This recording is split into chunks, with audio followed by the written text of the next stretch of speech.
में जाकर उसे बेच अपना गुजर बसर करते थे।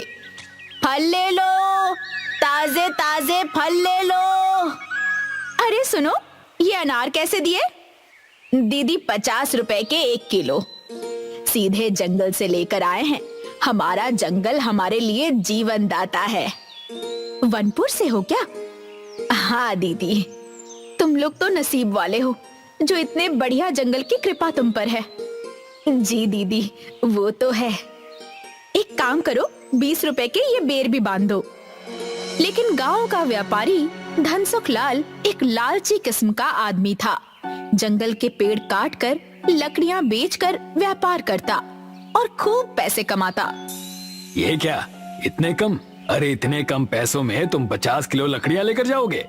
धनसुख लाल जी, इस बार दे दीजिए, अगली बार पैसे दे दूंगा।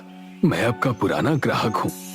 तुम्हारा दिमाग खराब है? मैं यहाँ पर व्यापार करने बैठा हूँ, समाज सेवा नहीं। पैसे हो तो ले जाओ, नहीं तो निकलो यहाँ से। धनसुख लाल के पेड़ कटाई से जंगल के पेड़ कम हो रहे थे। एक दिन नीलिमा अपने घर से सुबह सुबह जंगल की ओर गई तो सामने का दृश्य देखकर उसकी आंखें फटी की फटी रह गई। ये क्या? ये जंगल हवा में कैसे उड़ रहा है? हाय रे भगवान, ये कैसे हो गया?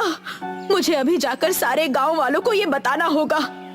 वनपुर गांव का जंगल हवा में उड़ता देखा तो नीलिमा ने दौड़कर जाते हुए पूरे गांव को बताया। उसकी बातें सुनकर युवा प्रधान अजय बोलने लगा, ये तो बड़ी ही अजीब बात है कि जंगल हवा में उड़ रहा है। मुझे तो लगता है कि ये जरूर किसी भूत का चक्कर होगा। मुझे तो लगता है जरूर किसी ने हमारे जंगल पर काला जादू कर दिया है। अरे अगर जंगल इस तरह से हवा में उड़ेगा तो हम कैसे अपना गुजर बसर करेंगे? कैसे जाकर फल फूल तोड़ेंगे और उसे बेचेंगे? गांव वाले तो मर ही जाएंगे। अजय ने बीच में रोकते हुए कहा, नीलिमा दीदी, आप शांत रहिए, ऐसा कुछ नहीं है। मामला क्या है ये तो वहां जाकर ही पता चलेगा। ना बाबा, हम तो वहां नहीं जाएंगे, हमें डर लगता है।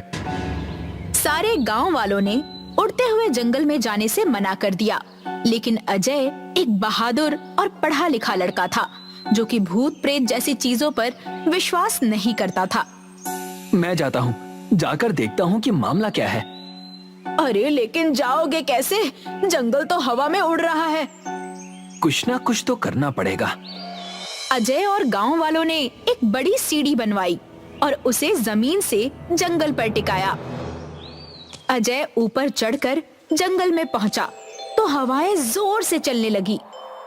अरे आज जंगल कुछ अजीब सा लग रहा है, कितनी जोर की हवाएं चल रही हैं। अजय कुछ और कदम आगे बढ़ा तो उसे एक आवाज सुनाई दी। अरे बेटा, तुम्हारा नाम अजय है ना? जी माई, मैं वनपुर गांव का प्रधान हूँ। हाँ, वनपुर गांव के लोगों के लिए तुमने बहुत कुछ किया है। जी माई, बस अपना काम कर रहा हूँ। वनपुर गांव के लोग इस जंगल को काफी पूजते हैं ना, इस गांव के लोगों का गुजर बसर चलता है। लेकिन माई, आप यहाँ अकेली क्या कर रही हैं?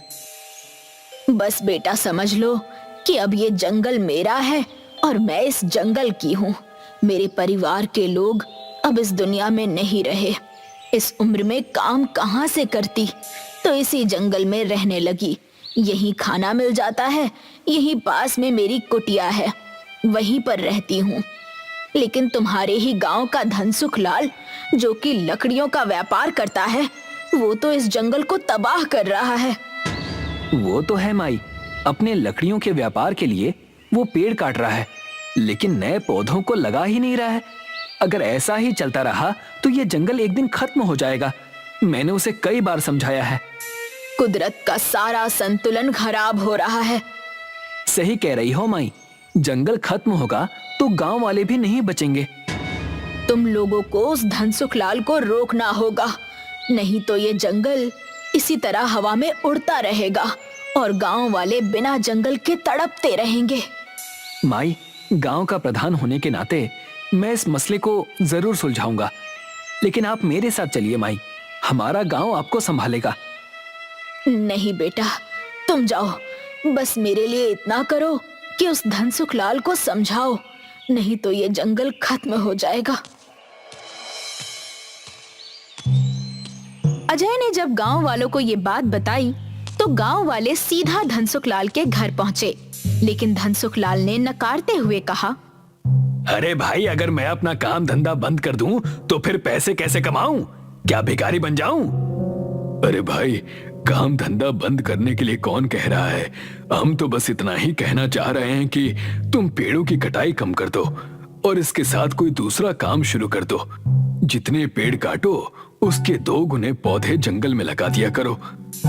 देखिए धनसुखलाल जी, अगर आप ऐसा नहीं करेंगे तो गांव नहीं बचेगा। आप समझिए, नया काम शुरू करने में मैं आपका साथ दूंगा। हम जंगल में जो जड़ी बूटियां और कंदमूल हैं उसे बाजार में बेचकर अच्छे पैसे कमा सकते हैं। इन जड़ी बूटियों और कंदमूल से औषधियां बनेंगी, इसमें अच्छे पैसे मिलेंगे।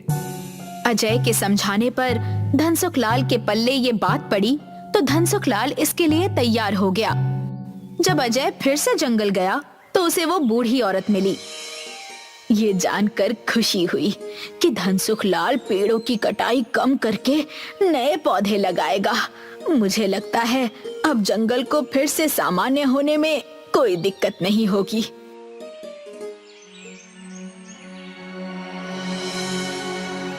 दूसरे दिन जंगल जब सामान्य हुआ तो गांव के लोग जंगल में इकट्ठा हुए। अरे धनसुखलाल, जंगल तो सामान्य हो गया। आप और अजय मिलकर अब अपना काम कर सकते हैं। अरे हाँ, ये लोग तो अपना काम करेंगे, लेकिन हमें भी तो फिर से अपना काम करना है। 2 दिन से एक फूटी कौड़ी नहीं कमाई है। अरे नीलिमा दीदी, क्यों परेशान हो रही हो? अब तो सब ठीक हो गया है ना? धनसुखलाल और अजय साथ मिलकर जंगल की औषधि, जड़ी बूटी और कंदमूल शहर में एक औषधि कंपनी को बेचते थे। पैसे देते हुए अजय ने कहा, धनसुखलाल, मैंने कहा था ना कि आपकी अच्छी आमदनी होगी। हाँ भाई, जरा देखो तो, ये काम इतना अच्छा चल पड़ेगा, मैंने तो सोचा भी नहीं था। धनसुखलाल, जंगल की कद्र करो। आप एक काम कीजिए, ये जो लकड़ियों का व्यापार है ना, इसे भी बंद कर दीजिए। जितना हम जंगल को बचाएंगे उतना ही जंगल हमें बचाएगा। हाँ हाँ हाँ, सोचूंगा इस बारे में। धनसुखलाल का खास आदमी भीमा कंदमूल के लिए जमीन खोद रहा था तो उसे एक मटकी मिली जिसमें खजाना था। भीमा मटकी लेकर धनसुखलाल और अजय के पास आया। जब वो दोनों बरगद के पेड़ के नीचे बातें कर रहे थे, मालिक, मालिक, ये देखो क्या है, खजाना मिला है खुदाई करने के दौरान। अरे वाह, इतने सारे सोने और चांदी के सिक्के, मैं तो इसे बेचकर अमीर बन जाऊंगा। धनसुखलाल, आप ये कैसी बातें कर रहे हैं? ये धन हमें जंगल से मिला है, इस पर किसी का भी एकाधिकार नहीं है। इससे हम जंगल में और ज्यादा पौधे लगाएंगे, गांव की सड़कें, अस्पताल, स्कूल और साफ पीने का पानी, इन सब की व्यवस्था करेंगे। मतलब तुम इसे अपने घर ले जाकर इसमें से कुछ खजाना अपने लिए निकाल लोगे, है ना? धनसुखलाल जी, ये धन ना मेरे घर जाएगा और ना ही आपके। ये जंगल की अमानत है, इसे यहीं रहने देते हैं। अजय की बात सुनकर लालची धनसुखलाल तब तो चुप रहा, लेकिन अपने घर आने के बाद भीमा से कहने लगा, भीमा, उस मटके के खजाने का विचार अभी भी मेरे जहन में चल रहा है। क्या करूं? करना क्या है मालिक, आज रात ही जाकर उस मटकी को चोरी कर लीजिए। कह देंगे कि चोर ने चोरी की है। किसकी हिम्मत होगी आप पर उंगली उठाने की? उस मटकी को मैं ले लूंगा। आज रात ही वो मटका मैं अपने कब्जे में कर लूंगा। चांदनी रात में जंगल में कुछ हलचल महसूस हुई। धनसुखलाल ने मटकी के पास आकर मटकी में हाथ डाला तो एक सांप ने धनसुखलाल को डस लिया। धनसुखलाल की चीख से पूरे जंगल की शांति भंग हो गई। जंगल फिर से पहले जैसा हवा में उड़ने लगा। ये देखकर अजय जब जंगल में आया तो उसके सामने वो बूढ़ी औरत थी। धनसुखलाल मरा पड़ा था, उसके मुंह से झाग निकल रही थी। ये क्या हुआ? धनसुखलाल को क्या हो गया? वो मर चुका है। उसने इस मटकी का खजाना चुराने की कोशिश की तो सांप ने उसे डस लिया। धनसुखलाल, अपने लालच से जीत ना सका। अपने लालच की वजह से उसकी ये हालत हो गई। लेकिन माई,